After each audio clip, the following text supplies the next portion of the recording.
ਮੇਰਾ ਪਤੀ ਕਿਸੇ ਹੋਰ ਦੇਸ਼ ਵਿੱਚ ਰਹਿੰਦਾ ਸੀ। ਮੈਂ, ਮੇਰੀ ਜਠਾਣੀ ਅਤੇ ਉਸ ਦਾ ਇੱਕ ਪੁੱਤਰ ਘਰ ਵਿੱਚ ਰਹਿੰਦੇ ਸੀ। ਮੇਰੀ ਜਠਾਣੀ ਵਿਧਵਾ ਸੀ ਅਤੇ ਉਸ ਦਾ ਪੁੱਤਰ ਪੜ੍ਹਨ ਲਈ ਸ਼ਹਿਰ ਗਿਆ ਹੋਇਆ ਸੀ। ਮੇਰੀ ਜਠਾਣੀ ਹਰ ਸ਼ਾਮ ਜੂਸ ਅਤੇ ਫਲ ਲੈਂਦੀ ਅਤੇ ਕਹਿੰਦੀ ਕਿ ਕਿਸੇ ਅਨਾਥ ਨੂੰ ਦੇ ਆਉਂਦੀ ਹਾਂ, ਤੇਰੇ ਜੇਠ ਨੂੰ ਪੁੰਨ ਮਿਲੇਗਾ। ਇੱਕ ਦਿਨ ਮੇਰੀ ਜਠਾਣੀ ਬੇਹੋਸ਼ ਹੋ ਗਈ ਅਤੇ ਮੈਂ ਉਸ ਨੂੰ ਇੱਕ ਡਾਕਟਰ ਨੂੰ ਦਿਖਾਇਆ ਤਾਂ ਡਾਕਟਰ ਨੇ ਕਿਹਾ ਕਿ ਤੁਹਾਡੀ ਜਠਾਣੀ ਗਰਭਵਤੀ ਹੈ। ਮੈਂ ਜਠਾਣੀ ਨੂੰ ਕੁਝ ਨਾ ਦੱਸਿਆ ਤੇ ਅਗਲੇ ਦਿਨ ਜਠਾਣੀ ਦੇ ਪਿੱਛੇ ਪਿੱਛੇ ਚਲੀ ਗਈ। ਮੇਰੀ ਜਠਾਣੀ ਇੱਕ ਪੁਰਾਣੀ ਹਵੇਲੀ ਵਿੱਚ ਚਲੀ ਗਈ। ਉੱਥੇ ਜਾ ਕੇ ਜਿਵੇਂ ਹੀ ਦਰਵਾਜ਼ਾ ਖੁੱਲ੍ਹਿਆ ਤਾਂ ਮੇਰੀਆਂ ਅੱਖਾਂ ਫਟੀਆਂ ਰਹਿ ਗਈਆਂ, ਕਿਉਂਕਿ ਮੇਰੀ ਜਠਾਣੀ।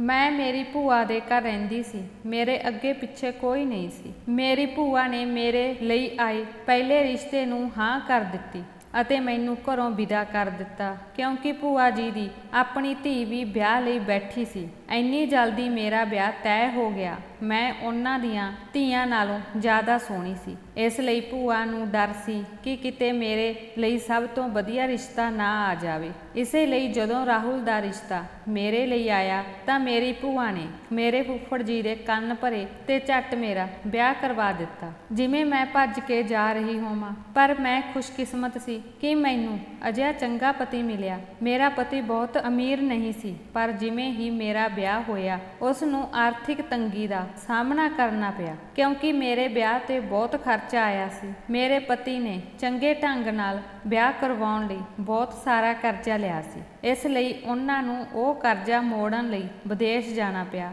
ਤਾਂ ਜੋ ਉਹ ਕੁਝ ਪੈਸੇ ਜਮ੍ਹਾਂ ਹੋ ਜਾਣ ਤੇ ਕਰਜ਼ਾ ਵੀ ਉਤਰ ਜਾਵੇਗਾ ਤੇ ਚੰਗਾ ਗੁਜ਼ਾਰਾ ਵੀ ਹੋਣ ਲੱਗੇਗਾ। ਉਹਨਾਂ ਦੇ ਪੇਪਰ ਪਹਿਲਾਂ ਹੀ ਬਣ ਚੁੱਕੇ ਸਨ, ਇਸ ਲਈ ਉਹ ਕਮਾਈ ਕਰਨ ਕੈਨੇਡਾ ਚਲੇ ਗਏ, ਜਿੱਥੇ ਉਹਨਾਂ ਨੂੰ ਸਖਤ ਮਿਹਨਤ ਕਰਨੀ ਪੈਂਦੀ ਸੀ। ਮੇਰੇ ਵਿਆਹ ਨੂੰ 2 ਮਹੀਨੇ ਹੀ ਹੋਏ ਸਨ ਕਿ ਮੇਰਾ ਪਤੀ ਦੇਸ਼ ਤੋਂ ਬਾਹਰ ਚਲਾ ਗਿਆ ਅਤੇ ਮੈਨੂੰ ਬਹੁਤ ਦੁੱਖ ਹੋ ਰਿਹਾ ਸੀ। ਮੈਂ ਆਪਣੇ ਪਤੀ ਨਾਲ ਜ਼ਿਆਦਾ ਸਮਾਂ ਨਹੀਂ ਬਿਤਾਇਆ। ਰਾਹੁਲ ਨੇ ਮੈਨੂੰ ਕਿਹਾ ਕਿ ਮੈਂ ਜਲਦੀ ਵਾਪਸ ਆਵਾਂਗਾ, ਥੋੜਾ ਸਬਰ ਰੱਖੋ। ਪੈਸੇ ਦੀ ਸਮੱਸਿਆ ਬਹੁਤ ਜ਼ਿਆਦਾ ਹੈ। ਸਿਰਫ ਵਿਆਹ ਹੀ ਨਹੀਂ, ਸਗੋਂ ਮੈਂ ਆਪਣਾ ਘਰ ਬਣਾਉਣ ਦੀ ਕੋਸ਼ਿਸ਼ ਵੀ ਕਰ ਰਿਹਾ ਹਾਂ, ਕਿਉਂਕਿ ਅਸੀਂ ਇਸ ਸਮੇਂ ਕਿਰਾਏ ਦੇ ਮਕਾਨ ਵਿੱਚ ਰਹਿੰਦੇ ਹਾਂ। ਕੀ ਤੁਸੀਂ ਨਹੀਂ ਚਾਹੁੰਦੇ ਕਿ ਸਾਡਾ ਆਪਣਾ ਘਰ ਹੋਵੇ? ਰਾਹੁਲ ਨੇ ਇਸ ਤਰ੍ਹਾਂ ਦੀਆਂ ਗੱਲਾਂ ਕਰਕੇ ਮੇਰੀ ਉਦਾਸੀ ਦੂਰ ਕਰਨ ਦੀ ਕੋਸ਼ਿਸ਼ ਕੀਤੀ, ਕਿਉਂਕਿ ਮੈਂ ਉਹਨਾਂ ਦੇ ਜਾਣ ਦੀ ਖਬਰ ਸੁਣ ਕੇ ਕਈ ਦਿਨਾਂ ਤੋਂ ਉਦਾਸ ਸੀ। ਫਿਰ ਮੈਂ ਸੋਚਿਆ ਕਿ ਉਹ ਸਹੀ ਹੈ, ਮੈਨੂੰ ਥੋੜਾ ਇੰਤਜ਼ਾਰ ਕਰਨਾ ਚਾਹੀਦਾ ਹੈ। ਇਸ ਤੋਂ ਬਾਅਦ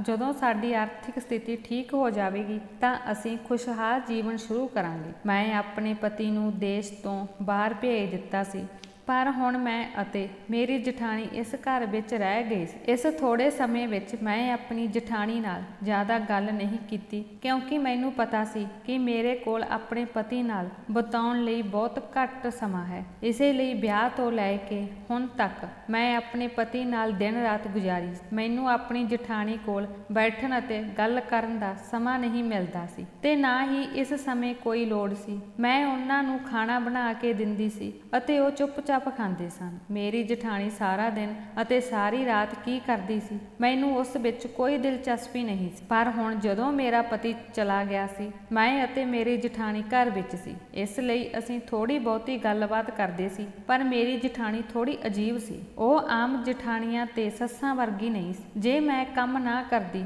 ਤਾਂ ਉਹ ਮੈਨੂੰ ਕੁਝ ਨਹੀਂ ਕਹਿੰਦੀ ਸੀ। ਉਹ ਆਪ ਹੀ ਚੁੱਪਚਾਪ ਸਾਰਾ ਕੰਮ ਕਰਦੀ ਸੀ। ਜਦੋਂ ਮੈਨੂੰ ਉੱਠਣ ਵਿੱਚ ਦੇਰ ਹੋ ਜਾਂਦੀ ਤਾਂ ਉਹ ਨਾਸ਼ਤਾ ਬਣਾ ਲੈਂਦੀ ਸੀ, ਮੇਰੇ ਮੈਲੇ ਕੱਪੜੇ ਧੋ ਕੇ ਰੱਖ ਦਿੰਦੀ ਸੀ। ਇਹਨਾਂ ਸਾਰੀਆਂ ਗੱਲਾਂ ਨੇ ਮੈਨੂੰ ਖੁਸ਼ ਨਹੀਂ ਦਿੱਤੀ, ਸਗੋਂ ਗੁੱਸਾ ਆਉਣਾ ਸ਼ੁਰੂ ਕਰ ਦਿੱਤਾ। ਇੱਕ ਦਿਨ ਮੈਂ ਉਸ ਨੂੰ ਕਿਹਾ ਕਿ ਤੁਸੀਂ ਆਂਢ ਗੁਆਂਢ ਦੇ ਲੋਕਾਂ ਨੂੰ ਵੀ ਦਿਖਾਉਣਾ ਚਾਹੁੰਦੇ ਹੋ ਕਿ ਤੁਹਾਡੀ ਦਰਾਣੀ ਕੰਮ ਨਹੀਂ ਕਰਦੀ। ਉਹ ਦਿਨ ਭਰ ਸੌਂਦੀ ਰਹਿੰਦੀ ਹੈ, ਆਪਣੇ ਕੱਪੜੇ ਨਹੀਂ ਧੋ ਸਕਦੀ, ਸਾਫ਼ ਸਫਾਈ ਨਹੀਂ ਰੱਖ ਸਕਦੀ। ਤੁਸੀਂ ਮੈਨੂੰ ਬਦਨਾਮ ਕਰਨਾ ਚਾਹੁੰਦੇ ਹੋ? ਮੇਰੇ ਇੰਨਾ ਕਹਿਣ ਦੀ ਦੇਰ ਸੀ ਕਿ ਇਸ ਤੋਂ ਬਾਅਦ ਮੇਰੀ ਜਠਾਣੀ ਨੇ ਕਿਸੇ ਕੰਮ ਨੂੰ ਹੱਥ ਨਹੀਂ ਲਾਇਆ। ਹੁਣ ਜੇ ਮੇਰੇ ਕੱਪੜੇ ਹਫ਼ਤਿਆਂ ਤੱਕ ਗੰਦੇ ਪਏ ਰਹਿੰਦੇ ਤਾਂ ਵੀ ਉਹ ਉਹਨਾਂ ਨੂੰ ਨਹੀਂ ਧੋਂਦੀ ਸੀ। ਜੇ ਮੈਂ ਦੇਰ ਨਾਲ ਉੱਠਦੀ ਤਾਂ ਉਹ ਚਾਹ ਨਾਸ਼ਤਾ ਨਹੀਂ ਬਣਾਉਂਦੀ, ਉਹ ਸਿਰਫ ਆਪਣੇ ਲਈ ਹੀ ਬਣਾਉਂਦੀ ਸੀ। ਮੈਂ ਵੀ ਹੈਰਾਨ ਸੀ ਕਿ ਉਸਨੇ ਮੇਰੇ ਨਾਲ ਝਗੜਾ ਨਹੀਂ ਕੀਤਾ ਅਤੇ ਚੁੱਪਚਾਪ ਸਾਰਾ ਕੰਮ ਛੱਡ ਦਿੱਤਾ। ਫਿਰ ਕੁਝ ਦਿਨਾਂ ਬਾਅਦ ਇੱਕ ਅਜੀਬ ਗੱਲ ਹੋਣ ਲੱਗੀ। ਜਦੋਂ ਵੀ ਮੈਂ ਜੂਸ ਬਣਾਉਂਦੀ, ਉਹ ਮੈਨੂੰ ਇੱਕ ਹੋਰ ਆਦਮੀ ਲਈ ਜੂਸ ਬਣਾਉਣ ਲਈ ਕਹਿੰਦੀ। ਮੈਂ ਪੁੱਛਿਆ ਕਿ ਘਰ ਵਿੱਚ ਅਸੀਂ 2 ਹੀ ਹਾਂ, ਫਿਰ 3 ਗਲਾਸ ਜੂਸ ਕਿਉਂ? ਤਾਂ ਉਸਨੇ ਜਵਾਬ ਦਿੱਤਾ ਕਿ ਤੇਰਾ ਜੇਠ ਹੁਣ ਇਸ ਦੁਨੀਆ ਵਿੱਚ ਨਹੀਂ ਹੈ, ਇਸ ਲਈ ਮੈਂ ਉਸਦੇ ਨਾਂ ਦਾ ਜੂਸ ਅਤੇ ਫਲ ਕਿਸੇ ਗਰੀਬ ਨੂੰ ਦੇਵਾਂਗੀ ਤਾਂ ਜੋ ਉਸ ਨੂੰ ਪੁੰਨ ਪ੍ਰਾਪਤ ਹੋ ਸਕੇ। ਮੈਂ ਆਪਣੀ ਜਠਾਣੀ ਦੀ ਇਹ ਗੱਲ ਸੁਣ ਕੇ ਹੈਰਾਨ ਰਹਿ ਗਈ, ਕਿਉਂਕਿ ਉਸਨੇ ਅੱਜ ਤੋਂ ਪਹਿਲਾਂ ਕਦੇ ਇਸ ਗੱਲ ਦਾ ਜ਼ਿਕਰ ਵੀ ਨਹੀਂ ਕੀਤਾ ਸੀ। ਜਿੰਨਾ ਚਿਰ ਮੇਰਾ ਪਤੀ ਇੱਥੇ ਰਿਹਾ, ਉਸਨੇ ਕਦੇ ਵੀ ਕਿਸੇ ਗਰੀਬ ਨੂੰ ਮੇਰੇ ਜੇਠ ਦੇ ਨਾਂ ਦਾ ਜੂਸ ਅਤੇ ਫਲ ਨਹੀਂ ਦਿੱਤਾ। ਹੈਰਾਨੀ ਦੀ ਗੱਲ ਇਹ ਸੀ ਕਿ ਉਹ ਦਿਨ ਵੇਲੇ ਜੂਸ ਅਤੇ ਫਲ ਨਹੀਂ ਦਿੰਦੀ ਸੀ, ਰਾਤ ਨੂੰ ਹੀ ਦੇਣ ਜਾਂਦੀ ਸੀ। ਮੇਰੇ ਮਨ ਵਿੱਚ ਕਈ ਤਰ੍ਹਾਂ ਦੇ ਸਵਾਲ ਪੈਦਾ ਹੋਣ ਲੱਗੇ, ਪਰ ਮੈਂ ਪੁੱਛਣਾ ਠੀਕ ਨਹੀਂ ਸਮਝਿਆ। ਮੈਂ ਸੋਚਿਆ ਕਿ ਹੋ ਸਕਦਾ ਹੈ ਕਿ ਉਹ ਪਹਿਲਾਂ ਵੀ ਜੂਸ ਦੇ ਰਹੀ ਹੋਵੇਗੀ। ਮੈਂ ਤਾਂ ਆਪਣੇ ਪਤੀ ਵਿੱਚ ਲੀਨ ਰਹਿੰਦੀ ਸੀ। ਮੈਂ ਕਦੇ ਇਹ ਵੀ ਨਹੀਂ ਦੇਖਿਆ ਕਿ ਉਹ ਰਾਤ ਨੂੰ ਜੂਸ ਕਿਸੇ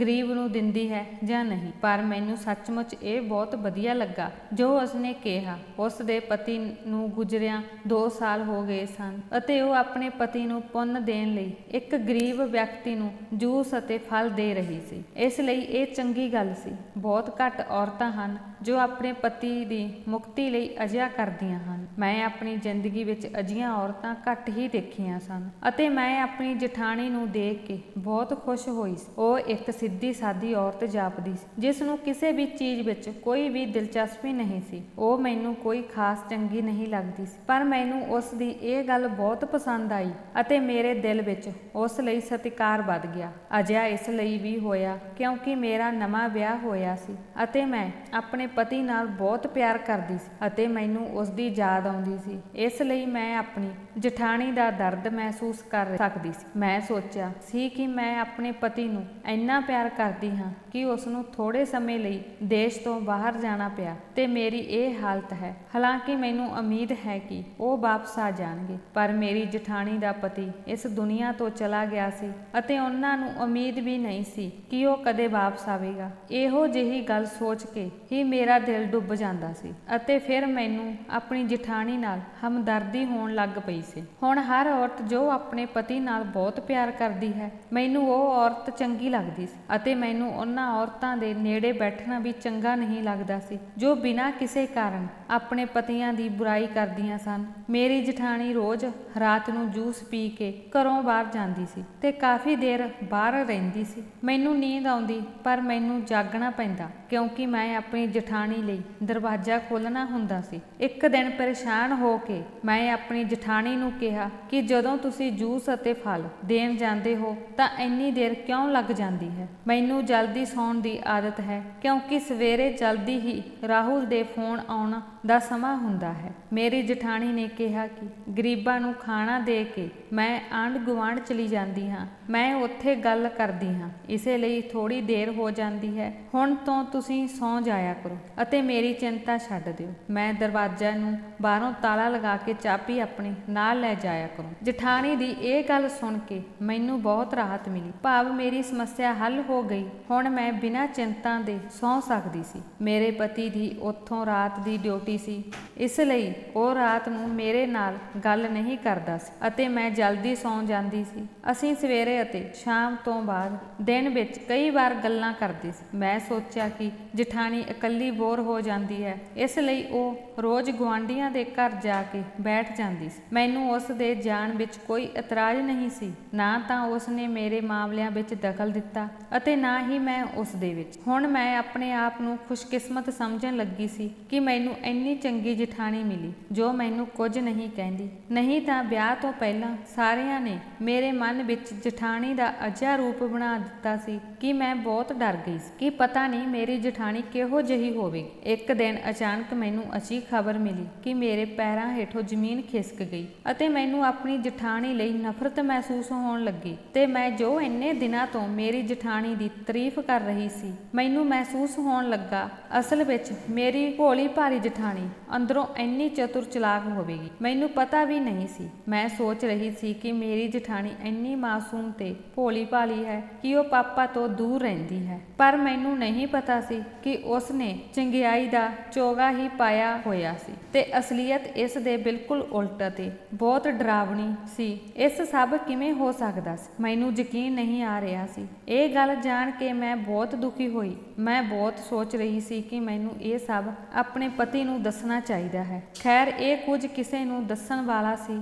ਜੋ ਮੈਂ ਕਿਸੇ ਨੂੰ ਦੱਸਦੀ। ਮੈਂ ਆਪਣੇ ਆਪ ਨੂੰ ਦੁਹਰਾਉਂਦੇ ਹੋਏ ਸ਼ਰਮ ਮਹਿਸੂਸ ਕਰ ਰਹੀ ਸੀ। ਮੇਰੀ ਵਿਧਵਾ ਜਠਾਣੀ ਇਸ ਤਰ੍ਹਾਂ ਕਿਵੇਂ ਕਰ ਸਕਦੀ ਹੈ? ਮੇਰੀ ਜਠਾਣੀ ਨੇ ਕਿਹਾ ਸੀ ਕਿ ਜਦੋਂ ਉਸ ਦਾ ਵਿਆਹ ਹੋਇਆ ਤਾਂ ਉਹ 18 ਸਾਲ ਦੀ ਸੀ। ਇਹ ਕੋਈ ਹੈਰਾਨੀ ਵਾਲੀ ਗੱਲ ਨਹੀਂ ਸੀ, ਸੱਚਮੁੱਚ ਅਜਿਹਾ ਹੁੰਦਾ ਸੀ। ਅਤੇ ਮੇਰੀ ਜਠਾਣੀ ਦੀ ਉਮਰ 30 ਸਾਲ ਤੋਂ ਥੋੜੀ ਜ਼ਿਆਦਾ ਹੋਵੇਗੀ, ਪਰ ਉਹਨਾਂ ਦੀ ਸਿਹਤ ਅਕਸਰ ਖਰਾਬ ਰਹਿੰਦੀ ਸੀ, ਜਿਸ ਕਾਰਨ ਉਹਨਾਂ ਦੀ ਉਮਰ 40 ਸਾਲ ਦੀ ਲੱਗਦੀ ਸੀ। ਪਰ ਕੁਝ ਦਿਨਾਂ ਤੋਂ ਮੈਂ ਇਹ ਵੀ ਦੇਖਿਆ ਸੀ ਕਿ ਇੱਕ ਵਾਰ ਫਿਰ ਉਸ ਦੇ ਚਿਹਰੇ ਤੇ ਚਮਕ ਆ ਗਈ ਸੀ। ਇੱਕ ਦਿਨ ਅਚਾਨਕ ਉਹ ਚੱਕਰ ਆਉਣ ਕਾਰਨ ਮੇਰੇ ਸਾਹਮਣੇ ਡਿੱਗ ਪਈ ਅਤੇ ਮੈਂ ਚਿੰਤਾ ਵਿੱਚ ਪੈ ਗਈ। ਉਸ ਨੂੰ ਹੋਸ਼ ਵਿੱਚ ਲਿਆਉਣ ਦੀ ਪੂਰੀ ਕੋਸ਼ਿਸ਼ ਕੀਤੀ ਅਤੇ ਮੇਰੇ ਯਤਨਾਂ ਤੋਂ ਬਾਅਦ ਉਹ ਜਲਦੀ ਹੀ ਹੋਸ਼ ਵਿੱਚ ਆ ਗਈ। ਮੈਂ ਉਸ ਨੂੰ ਪੁੱਛਿਆ ਕਿ ਤੈਨੂੰ ਕੀ ਹੋਇਆ ਹੈ, ਤਾਂ ਉਸਨੇ ਕਿਹਾ ਸ਼ਾਇਦ ਮੇਰਾ ਬਲੱਡ ਪ੍ਰੈਸ਼ਰ ਘੱਟ ਹੈ। ਚਲੋ ਠੀਕ ਹੈ, ਮੈਂ ਤੁਹਾਨੂੰ ਹਸਪਤਾਲ ਲੈ ਜਾਵਾਂਗੀ। ਮੈਂ ਰਿਕਸ਼ਾ ਫੜਿਆ ਅਤੇ ਉਸ ਨੂੰ ਨੇੜੇ ਦੇ ਹਸਪਤਾਲ ਲੈ ਗਈ।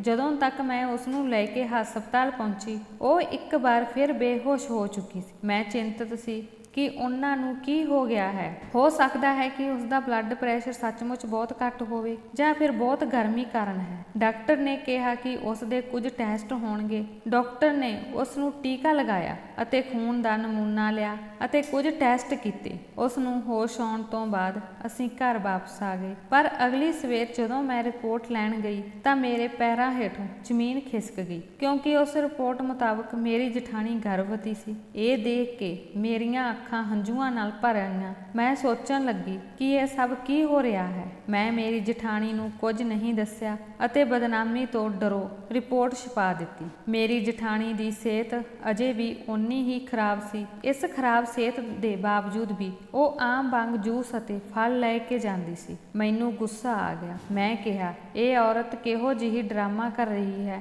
ਮੈਂ ਉਸ ਦਾ ਆਪਣੇ ਪਤੀ ਲਈ ਪਿਆਰ ਦੇਖ ਕੇ ਬਹੁਤ ਪ੍ਰਭਾਵਿਤ ਹੋਈ, ਪਰ ਮੈਨੂੰ ਨਹੀਂ ਸੀ ਪਤਾ ਕਿ ਇਹ ਔਰਤ ਇੰਨੀ ਬੇਕਾਰ ਹੋਵੇਗੀ। ਹੁਣ ਮੈਨੂੰ ਯਕੀਨ ਹੋ ਗਿਆ ਸੀ ਕਿ ਉਹ ਜੂਸ ਅਤੇ ਫਲ ਦੇਣ ਦੇ ਬਹਾਨੇ ਆਪਣੇ ਪ੍ਰੇਮੀ ਨੂੰ ਮਿਲਣ ਜਾਂਦੀ ਸੀ। ਉਹ ਉਸ ਨੂੰ ਜੂਸ ਅਤੇ ਫਲ ਜ਼ਰੂਰ ਦਿੰਦੀ ਹੋਵੇਗੀ। ਉਹ ਉਸ ਦੇ ਨਾਲ ਜੂਸ ਵੀ ਪੀਂਦੀ ਹੋਵੇਗੀ, ਕਿਉਂਕਿ ਉਹ ਬਹੁਤ ਸਾਰਾ ਜੂਸ ਅਤੇ ਫਲ ਲੈ ਕੇ ਜਾਂਦੀ ਸੀ ਜੋ 2 ਲੋਕਾਂ ਲਈ ਕਾਫੀ ਸੀ। ਮੈਂ ਪਹਿਲਾਂ ਇਹਨਾਂ ਗੱਲਾਂ ਵੱਲ ਧਿਆਨ ਨਹੀਂ ਦਿੱਤਾ ਸੀ, ਪਰ ਹੁਣ ਮੈਂ ਸੋਚਣ ਲਈ ਮਜਬੂਰ ਹੋ ਗਈ, ਕਿਉਂਕਿ ਗੱਲ ਇਹ ਇਸ ਤਰ੍ਹਾਂ ਦੀ ਸੀ। ਮੈਂ ਇਹ ਪਤਾ ਲਗਾਉਣ ਦਾ ਫੈਸਲਾ ਕੀਤਾ ਕਿ ਮਾਮਲਾ ਕੀ ਸੀ। ਮੇਰੀ ਜਠਾਣੀ ਹਰ ਰਾਤ ਕਿੱਥੇ ਜਾਂਦੀ ਹੈ। ਮੈਂ ਸੋਚਿਆ ਕਿ ਮੈਂ ਸਾਰੇ ਸਬੂਤ ਇਕੱਠੇ ਕਰਾਂਗੀ। ਇਸ ਤੋਂ ਬਾਅਦ ਹੀ ਮੈਂ ਆਪਣੇ ਪਤੀ ਨੂੰ ਸਭ ਕੁਝ ਦੱਸਾਂਗੀ। ਮੇਰੇ ਪਤੀ ਨੂੰ ਵੀ ਪਤਾ ਲੱਗੇ ਕਿ ਉਸ ਦੀ ਵਿਧਵਾ ਭਰਜਾਈ ਨੇ ਕੀ ਅਜੀਬ ਕਾਰਾ ਕੀਤਾ ਹੈ। ਜੇ ਕੋਈ ਇਕੱਲਾ ਵਿਅਕਤੀ ਅਜਿਹੀ ਗਲਤੀ ਕਰਦਾ ਹੈ ਤਾਂ ਸਮਝ ਆਉਂਦੀ ਹੈ, ਪਰ ਉਹ ਇੱਕ ਪੁੱਤਰ ਦੀ ਮਾਂ ਹੈ। ਮੇਰੀ ਜਠਾਣੀ ਨੂੰ ਬਿਲਕੁਲ ਵੀ ਅਹਿਸਾਸ ਨਹੀਂ ਸੀ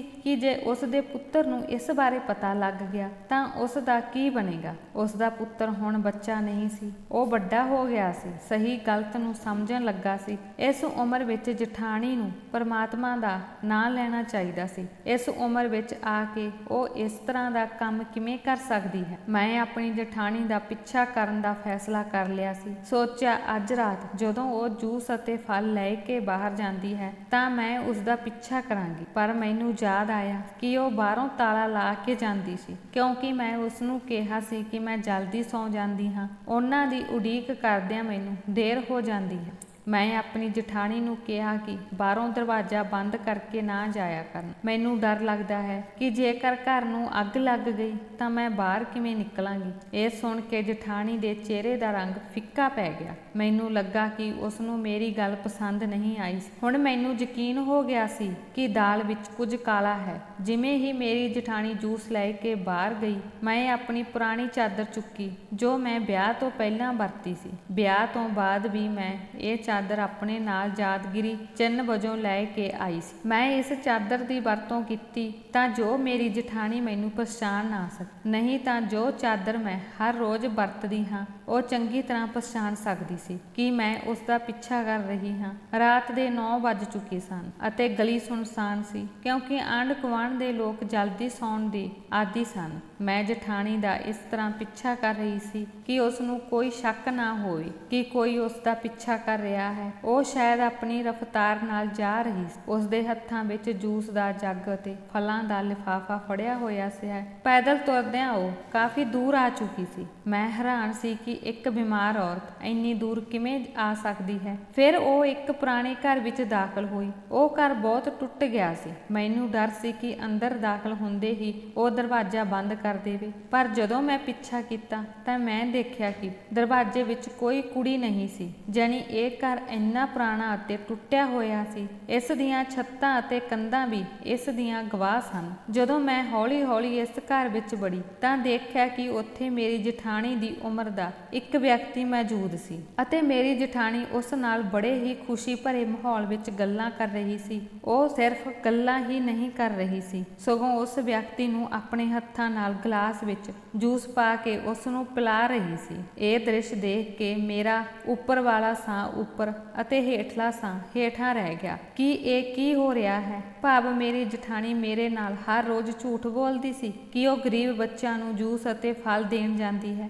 ਜਦੋਂ ਕਿ ਉਹ ਇੱਥੇ ਕਿਸੇ ਅਣਪਛਾਤੇ ਵਿਅਕਤੀ ਦੇ ਘਰ ਆ ਕੇ ਆਪਣੇ ਹੱਥੀਂ ਜੂਸ ਹੀ ਨਹੀਂ ਪਿਲਾਉਂਦੀ, ਸਗੋਂ ਉਸ ਨਾਲ ਖੁਸ਼ੀ ਨਾਲ ਗੱਲਾਂ ਕਰਦੀ ਹੈ। ਉਸ ਨੂੰ ਇੱਥੇ ਲੰਮਾ ਸਮਾਂ ਲੱਗਦਾ ਸੀ। ਮੈਂ ਸੌਂ ਵੀ ਜਾਂਦੀ ਸੀ ਅਤੇ ਪੁੱਛਣ ਤੇ ਉਹ ਕਹਿੰਦੀ ਸੀ ਕਿ ਉਹ ਇਲਾਕੇ ਦੀਆਂ ਔਰਤਾਂ ਨਾਲ ਬੈਠਦੀ ਹੈ। ਨਾਲੇ ਮੈਂ ਕਿੰਨੀ ਬੇਵਕੂਫ ਸੀ ਕਿ ਮੈਂ ਕਦੇ ਆਪਣੀ ਜਠਾਣੀ ਤੇ ਸ਼ੱਕ ਵੀ ਨਹੀਂ ਕੀਤਾ ਸੀ। ਇਹਨਾਂ ਸਾਰੀਆਂ ਗੱਲਾਂ ਤੇ ਬਹੁਤ ਘੱਟ ਧਿਆਨ ਦਿੱਤਾ ਅਤੇ ਮੈਂ ਉਸ ਨੂੰ ਇੱਕ ਚੰਗੀ ਔਰਤ ਸਮਝਦੀ ਰਹੀ ਜੋ ਆਪਣੇ ਪਤੀ ਦੀ ਵਫਾਦਾਰ ਸੀ ਅਤੇ ਉਸ ਦੀ ਮੁਕਤੀ ਲਈ ਘਰੋਂ ਬਾਹਰ ਨਿਕਲ ਜਾਂਦੀ ਹੈ ਤੇ ਗਰੀਬਾਂ ਨੂੰ ਜੂਸ ਵੰਡਦੀ ਸੀ। ਪਰ ਹੁਣ ਗੱਲ ਸਿਰਫ ਜੂਸ ਅਤੇ ਫਲ ਵੰਡਣ ਦੀ ਨਹੀਂ ਸੀ ਅਤੇ ਨਾ ਹੀ ਕਿਸੇ ਅਣਜਾਣ ਵਿਅਕਤੀ ਨਾਲ ਗੱਲ ਕਰਨ ਦੀ, ਸਗੋਂ ਇਸ ਤੋਂ ਵੀ ਕਿਤੇ ਅੱਗੇ ਨਿਕਲ ਗਈ ਸੀ। ਮੇਰੀ ਜਠਾਣੀ ਗਰਭਵਤੀ ਹੋ ਗਈ ਸੀ। ਹੁਣ ਮੈਨੂੰ ਯਕੀਨ ਹੋ ਗਿਆ ਸੀ ਕਿ ਇਹ ਉਹੀ ਵਿਅਕਤੀ ਹੈ ਜਿਸ ਨਾਲ ਮੇਰੀ ਜਠਾਣੀ ਦਾ ਚੱਕਰ ਹੈ। ਇਸੇ ਲਈ ਉਹ ਫਲ ਤੇ ਜੂਸ ਵੰਡਣ ਦੇ ਬਹਾਨੇ ਇੱਥੇ ਆਉਂਦੀ ਹੈ। ਹੁਣ ਇਹ ਆਦਮੀ ਕੌਣ ਹੈ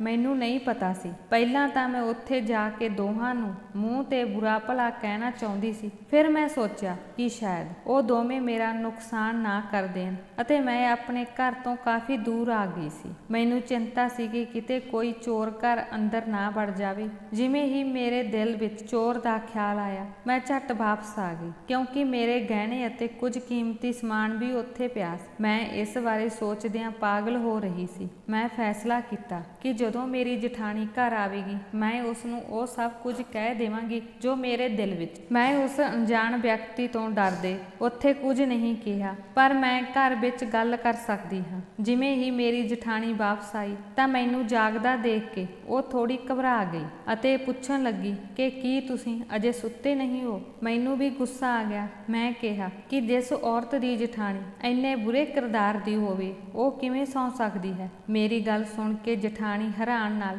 ਮੇਰੇ ਵੱਲ ਦੇਖਣ ਲੱਗੀ ਤਾਂ ਮੈਂ ਉਸ ਨੂੰ ਕਿਹਾ ਕਿ ਮੇਰੇ ਵੱਲ ਇਸ ਤਰ੍ਹਾਂ ਨਾ ਦੇਖੋ। ਮੈਨੂੰ ਸਾਰੀ ਸੱਚਾਈ ਪਤਾ ਲੱਗ ਗਈ ਹੈ ਕਿ ਤੂੰ ਕਿੱਥੇ ਜਾਂਦੀ ਹੈ ਤਾਂ ਕਿਸ ਨੂੰ ਆਦਮੀ ਨੂੰ ਜੂਸ ਤੇ ਫਲ ਦੇਣ ਦੇ ਬਹਾਨੇ ਮਿਲਦੀ ਹੈ। ਤੇਰੀ ਕੁੱਖ ਵਿੱਚ ਕਿਸ ਦਾ ਪਾਪ ਪਲ ਰਿਹਾ ਹੈ? ਮੇਰੀ ਜਠਾਣੀ ਨੇ ਮੈਨੂੰ ਪੁੱਛਿਆ ਕਿ ਮੈਂ ਕਿਸ ਬਾਰੇ ਗੱਲ ਕਰ ਰਹੀ ਹਾਂ ਤਾਂ ਮੈਂ ਉਸ ਦੀ ਮੈਡੀਕਲ ਰਿਪੋਰਟ ਉਸ ਦੇ ਮੂੰਹ ਤੇ ਮਾਰਦੇ ਹੋਏ ਕਿਹਾ ਕਿ ਮੈਂ ਇਹ ਸਭ ਬਿਨਾਂ ਕਿਸੇ ਕਾਰਨ ਨਹੀਂ ਕਹਿ ਰਹੀ। ਇਹ ਤੇਰੀ ਮੈਡੀਕਲ ਰਿਪੋਰਟ ਹੈ ਜਿਸ ਵਿੱਚ ਲਿਖਿਆ ਹੋਇਆ ਹੈ ਕਿ ਤੂੰ ਗਰਭਵਤੀ ਹੋ ਗਈ ਹੈ ਅਤੇ ਹੁਣ ਮੈਂ ਇਹ ਵੇਖ ਕੇ ਆਈ ਹਾਂ ਕਿ ਤੂੰ ਕਿਸ ਦਾ ਪਾਪ ਪਾਲ ਰਹੀ ਹੈ। ਜਠਾਣੀ ਨੇ ਰਿਪੋਰਟਾਂ ਚੁੱਕ ਕੇ ਪੜ੍ਹਨੀਆਂ ਸ਼ੁਰੂ ਕਰ ਦਿੱਤੀਆਂ ਅਤੇ ਮੈਨੂੰ ਦੱਸਿਆ ਕਿ ਅਜਿਹਾ ਕੁਝ ਨਹੀਂ ਸੀ। ਰਿਪੋਰਟ ਵਿੱਚ ਇੱਕ ਗਲਤੀ ਹੈ। ਮੈਂ ਕਿਹਾ ਕਿ ਭਾਵੇਂ ਰਿਪੋਰਟ ਗਲਤ ਹੈ ਮੈਂ ਇਸ ਤੇ ਵਿਸ਼ਵਾਸ ਕਰਾਂਗੀ, ਪਰ ਉਹ ਕੌਣ ਹੈ ਜਿਸ ਨਾਲ ਤੁਸੀਂ ਸਾਰੀ ਰਾਤ ਬੈਠ ਕੇ ਗੱਲਾਂ ਕਰਦੇ ਹੋ? ਕੀ ਤੈਨੂੰ ਸ਼ਰਮ ਨਹੀਂ ਆਉਂਦੀ? ਆਪਣੇ ਪਤੀ ਲਈ ਨੇਕ ਕੰਮ ਕਰਨ ਦੇ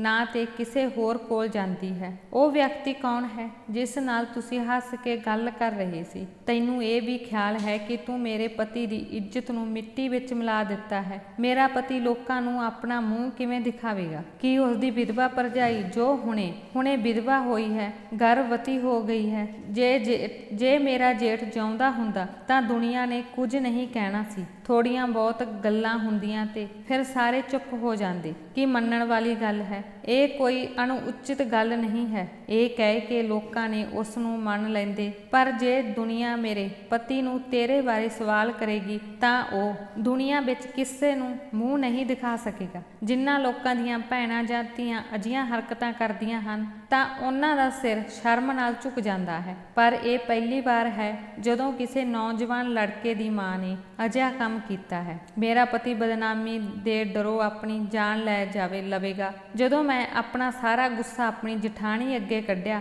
ਤਾਂ ਉਸਨੇ ਕਿਹਾ ਕਿ ਤੁਸੀਂ ਗਲਤ ਸਮਝ ਰਹੇ ਹੋ। ਉਹ ਬੰਦਾ ਮੇਰਾ ਭਰਾ ਹੈ। ਉਸ ਨੂੰ ਕਿਸੇ ਨੇ ਗਲਤ ਕੇਸ ਵਿੱਚ ਫਸਾ ਦਿੱਤਾ ਸੀ, ਜਿਸ ਕਾਰਨ ਉਹ ਪੁਲਿਸ ਤੋਂ ਲੁਕ ਕੇ ਇਸ ਘਰ ਵਿੱਚ ਬੈਠਾ ਸੀ ਅਤੇ ਮੈਂ ਉਸ ਨੂੰ ਜੂਸ ਅਤੇ ਫਲ ਦੇਣ ਜਾਂਦੀ ਹਾਂ। ਮੈਂ ਮਜਬੂਰੀ ਵਿੱਚ ਤੇਰੇ ਨਾਲ ਝੂਠ ਬੋਲਿਆ ਸੀ ਕਿ ਤੈਨੂੰ ਲੱਗੇਗਾ ਪਤਾ ਨਹੀਂ ਮੈਂ ਕਿੱਥੇ ਜਾਂਦੀ ਹਾਂ, ਇਸੇ ਲਈ ਮੈਂ ਪੁੰਨ ਦੇ ਕੰਮ ਦੀ ਗੱਲ ਕੀਤੀ। ਮੇਰੀ ਜਠਾਣੀ ਝੂਠ ਤੇ ਝੂਠ ਬੋਲ ਰਹੀ ਸੀ। ਮੈਂ ਕਿਹਾ ਕਿ ਇੰਨਾ ਝੂਠ ਨਾ ਬੋਲੋ, ਇਹ ਰਿਪੋਰਟ ਬਿਲਕੁਲ ਸੱਚ ਹੈ ਅਤੇ ਉਹ ਆਦਮੀ ਤੁਹਾਡਾ ਭਰਾ ਨਹੀਂ ਹੈ। ਸਮਾਂ ਆਉਣ ਤੇ ਦੁਨੀਆ ਦੇ ਸਾਹਮਣੇ ਹਰ ਕੋਈ ਭੈਣ ਭਰਾ ਬਣ ਜਾਂਦਾ ਹੈ। ਕੋਈ ਵੀ ਔਰਤ ਆਪਣੇ ਵੱਡੇ ਭਰਾ ਨੂੰ ਆਪਣੇ ਹੱਥ ਨਾਲ ਜੂਸ ਦਾ ਗਿਲਾਸ ਨਹੀਂ ਪਿਲਾਉਂਦੀ। ਮੈਨੂੰ ਪਤਾ ਹੈ ਕਿ ਇਸ ਤਰ੍ਹਾਂ ਦੀਆਂ ਹਰਕਤਾਂ ਇੱਕ ਔਰਤ ਆਪਣੇ ਪ੍ਰੇਮੀ ਨਾਲ ਕਰਦੀ ਹੈ ਅਤੇ ਉਹ ਤੁਹਾਡਾ ਭਰਾ ਨਹੀਂ ਹੈ। ਮੈਂ ਵੀ ਇੰਨੀ ਘੱਟ ਅਕਲ ਦੀ ਨਹੀਂ ਹਾਂ ਇਹ ਮੈਂ ਸਮਝ ਨਾ ਸਕਾਂ ਕਿ ਦੋ ਵਿਅਕਤੀਆਂ ਵਿਚਕਾਰ ਕਿਹੋ ਜਿਹਾ ਰਿਸ਼ਤਾ ਹੋ ਸਕਦਾ ਹੈ। ਹਾਂ ਠੀਕ ਹੈ, ਉਹ ਆਦਮੀ ਪੁਲਿਸ ਤੋਂ ਛੁਪਿਆ ਹੋਇਆ ਹੋਣਾ, ਤੁਸੀਂ ਸਹੀ ਹੋ, ਪਰ ਉਹ ਤੁਹਾਡਾ ਭਰਾ ਨਹੀਂ ਹੈ, ਉਹ ਤੁਹਾਡਾ ਪ੍ਰੇਮੀ ਹੈ। ਪਤਾ ਨਹੀਂ ਮੈਂ ਆਪਣੀ ਧੁਨ ਵਿੱਚ ਕੀ ਕੁਝ ਕਹਿ ਰਹੀ ਸੀ ਕਿ ਉਹ ਮੇਰੇ ਫੋਨ ਦੀ ਘੰਟੀ ਵੱਜੀ ਅਤੇ ਇਹ ਕਾਲ ਸੁਣ ਕੇ ਮੇਰੇ ਸਿਰ ਤੇ ਅਸਮਾਨ ਟੁੱਟ ਗਿਆ ਅਤੇ ਮੈਂ ਹੈਰਾਨੀ ਨਾਲ ਆਪਣੀ ਜਠਾਣੀ ਵੱਲ ਦੇਖਿਆ ਅਤੇ ਮੇਰੇ ਹੱਥੋਂ ਮੋਬਾਈਲ ਛੁੱਟ ਗਿਆ। ਮੇਰੀ ਜਠਾਣੀ ਨੇ ਹੈਰਾਨੀ ਨਾਲ ਮੇਰੇ ਵੱਲ ਦੇਖਿਆ ਤੇ ਕਿਹਾ ਕਿ ਕਿਸ ਦਾ ਫੋਨ ਹੈ, ਕੀ ਹੋਇਆ, ਮੇਰਾ ਬੇਟਾ ਠੀਕ ਹੈ? ਦੱਸੋ ਤੁਸੀਂ ਕਾਲ ਸੁਣਨ ਤੋਂ ਬਾਅਦ ਇੰਨੇ ਹੈਰਾਨ ਕਿਉਂ ਹੋ? ਦੱਸੋ ਕਿਸ ਦੀ ਕਾਲ ਸੀ? ਮੈਂ ਮੇਰੀ ਜਠਾਣੀ ਨੂੰ ਕੁਝ ਨਹੀਂ ਕਿਹਾ। ਮੈਂ ਕਮਰੇ ਵਿੱਚ ਆ ਕੇ ਆਪਣੇ ਕਮਰੇ ਨੂੰ ਤਾਲਾ ਲਗਾ ਲਿਆ ਅਤੇ ਫੁੱਟ ਕੇ ਰੋਣ ਲੱਗ ਪਈ। ਉਹ ਮੇਰੇ ਦਰਵਾਜ਼ੇ ਨੂੰ ਖੜਕਾ ਰਹੀ ਸੀ ਅਤੇ ਮੈਨੂੰ ਪੁੱਛ ਰਹੀ ਸੀ ਕਿ ਕੀ ਇਹ ਕਿਸ ਦਾ ਫੋਨ ਸੀ ਅਤੇ ਮੈਂ ਕਿਉਂ ਰੋ ਰਹੀ ਸੀ। ਬੇਸ਼ੱਕ ਉਹ ਪਰੇਸ਼ਾਨ ਸੀ, ਪਰ ਮੈਂ ਆਪਣੀ ਜਠਾਣੀ ਨੂੰ ਕੀ ਦੱਸਾਂ ਕਿ ਉਸ ਹਸਪਤਾਲ ਤੋਂ ਫੋਨ ਆਇਆ ਸੀ ਜਿੱਥੇ ਮੈਂ ਆਪਣੀ ਜਠਾਣੀ ਦਾ ਟੈਸਟ ਕਰਵਾਇਆ ਸੀ। ਲੈਬ ਵਾਲਾ ਵਿਅਕਤੀ ਮੈਨੂੰ ਦੱਸ ਰਿਹਾ ਸੀ ਕਿ ਨਾਮਕਰਨ ਟੈਸਟ ਵਿੱਚ ਗਲਤੀ ਹੋਈ ਹੈ। ਤੁਹਾਡੀ ਜਠਾਣੀ ਦੀ ਰਿਪੋਰਟ ਕਿਸੇ ਹੋਰ ਕੋਲ ਚਲੀ ਗਈ ਹੈ ਅਤੇ ਤੁਹਾਡੀ ਜਠਾਣੀ ਕੋਲ ਕਿਸੇ ਹੋਰ ਦੀ ਰਿਪੋਰਟ ਆ ਗਈ ਹੈ। ਜੋ ਰਿਪੋਰਟ ਤੁਹਾਡੇ ਕੋਲ ਆਈ ਹੈ ਉਹ ਤੁਹਾਡੀ ਜਠਾਣੀ ਦੇ ਨਾਂ ਤੇ ਇੱਕ ਨਵੇਂ ਵਿਆਹੇ ਜੋੜੇ ਦੀ ਹੈ ਅਤੇ ਉਹ ਗਰਭਵਤੀ ਵੀ ਹੈ ਅਤੇ ਮੇਰੇ ਕੋਲ ਤੁਹਾਡੀ ਜਠਾਣੀ ਦੀ ਰਿਪੋਰਟ ਹੈ ਅਤੇ ਇਸ ਰਿਪੋਰਟ ਅਨੁਸਾਰ ਤੁਹਾਡੀ ਜਠਾਣੀ ਨੂੰ ਫੇਫੜਿਆਂ ਦਾ ਕੈਂਸਰ ਹੈ। ਹੁਣ ਮੈਂ ਆਪਣੀ ਜਠਾਣੀ ਨੂੰ ਕੀ ਦੱਸਾਂ ਕਿ ਮੈਂ ਇੰਨੇ ਸਮੇਂ ਤੋਂ ਉਸ ਦੇ ਕਿਰਦਾਰ ਦੇ ਉਂਗਲ ਉਠਾ ਰਹੀ ਸੀ। ਉਹਨਾਂ ਕੋਲ ਬਹੁਤ ਘੱਟ ਸਮਾਂ ਬਚਿਆ ਹੈ। ਮੈਂ ਕਿਸ ਮੂੰਹ ਨਾਲ ਆਪਣੀ ਜਠਾਣੀ ਤੋਂ ਮਾਫੀ ਮੰਗਾ? ਆਖਰ ਮੈਂ ਦਰਵਾਜ਼ਾ ਖੋਲ੍ਹਿਆ ਅਤੇ ਆਪਣੀ ਜਠਾਣੀ ਨੂੰ ਜੱਫੀ ਪਾ ਕੇ ਰੋਣ ਲੱਗ ਪਈ ਅਤੇ ਉਸ ਨੂੰ ਸਾਰੀ ਅਸਲੀਅਤ ਦੱਸ ਦਿੱਤੀ। ਉਸ ਦਿਨ ਤੋਂ ਬਾਅਦ ਮੇਰੀ ਜਠਾਣੀ ਬਹੁਤ ਬਿਮਾਰ ਹੋ ਗਈ ਅਤੇ ਉਸ ਦੀਆਂ ਅੱਖਾਂ ਵਿੱਚ ਮੇਰੇ ਲਈ ਹਮੇਸ਼ਾ ਸ਼ਿਕਾਇਤ ਰਹਿੰਦੀ ਸੀ। ਉਹ ਵਿਅਕਤੀ ਅਸਲ ਵਿੱਚ ਮੇਰੀ ਜਠਾਣੀ ਦਾ ਭਰਾ ਸੀ ਜੋ ਪੁਲਿਸ ਤੋਂ ਛੁਪਿਆ ਹੋਇਆ ਸੀ। ਇੱਕ ਛੋਟੀ ਜਿਹੀ ਗਲਤਫਹਿਮੀ ਨੇ ਸਭ ਕੁਝ ਤਬਾਹ ਕਰ ਦਿੱਤਾ। ਮੇਰੀ ਜਠਾਣੀ ਦਾ ਕੈਂਸਰ ਕਾਰਨ ਕੁਝ ਮਹੀਨਿਆਂ ਬਾਅਦ ਦੇਹਾਂਤ ਹੋ ਗਿਆ ਅਤੇ ਹੁਣ ਉਸ ਦਾ ਪੁੱਤਰ ਮੇਰੇ ਨਾਲ ਰਹਿੰਦਾ ਹੈ, ਪਰ ਮੈਂ ਆਪਣੇ ਆਪ ਨੂੰ ਕਦੇ ਮਾਫ ਨਹੀਂ ਕਰ ਸਕਾਂਗੀ ਕਿ ਮੈਂ ਉਸ ਨੂੰ ਇੰਨਾ ਕੁਝ ਕਿਹਾ। ਮੈਨੂੰ ਉਸ ਦੀ ਗੱਲ ਗੰਭੀਰਤਾ ਨਾਲ ਸੁਣਨੀ ਚਾਹੀਦੀ ਸੀ ਤੇ ਸਮਝ ਲੈਣੀ ਚਾਹੀਦੀ ਸੀ। ਉਹਨਾਂ ਲੈਬ ਵਾਲਿਆਂ ਨੂੰ ਕਹਿਣਾ ਚਾਹੀਦਾ ਸੀ ਕਿ ਤੁਹਾਡੀ ਰਿਪੋਰਟ ਵਿੱਚ ਜ਼ਰੂਰ ਕੋਈ ਨਾ ਕੋਈ ਗਲਤੀ ਹੈ, ਪਰ ਇਸ ਦੇ ਬਜਾਏ ਮੈਂ ਇਹ ਸਭ ਕਰ ਦਿੱਤਾ। ਮੈਂ ਆਪਣੀਆਂ ਅੱਖਾਂ ਬੰਦ ਕਰ ਲਈਆਂ ਅਤੇ ਸਭ ਕੁਝ ਮੰਨ ਲਿਆ। ਕਾਸ਼ ਮੈਂ ਇੱਕ ਪਲ ਲਈ ਸੋਚਿਆ ਹੁੰਦਾ ਕਿ ਰਿਪੋਰਟ ਗਲਤ ਹੋ ਸਕਦੀ ਹੈ। ਮੈਨੂੰ ਇਸ ਬਾਰੇ ਸੋਚਣਾ ਚਾਹੀਦਾ ਸੀ। ਅੱਗੇ ਜਾ ਕੇ ਡਾਕਟਰ ਨਾਲ ਗੱਲ ਕਰਨੀ ਚਾਹੀਦੀ ਸੀ, ਪਰ ਮੈਂ ਆਪਣੀ ਜ਼ਿੰਦਗੀ ਦੀ ਸਭ ਤੋਂ ਵੱਡੀ ਗਲਤੀ ਕਰ ਲਈ ਸੀ। ਇਹ ਮੇਰੇ ਦਿਲ ਵਿੱਚ ਹਮੇਸ਼ਾ ਇੱਕ ਬੋਝ ਰਹੇਗਾ। ਮੈਨੂੰ ਉਮੀਦ ਹੈ ਕਿ ਤੁਹਾਨੂੰ ਇਹ ਕਹਾਣੀ ਪਸੰਦ ਆਈ ਹੋਵੇਗੀ। ਇਸ ਬਾਰੇ ਤੁਹਾਡੀ ਕੀ ਰਾਏ ਹੈ? ਤੁਸੀਂ ਕਮੈਂਟ ਕਰਕੇ ਜ਼ਰੂਰ ਦੱਸੋਗੇ।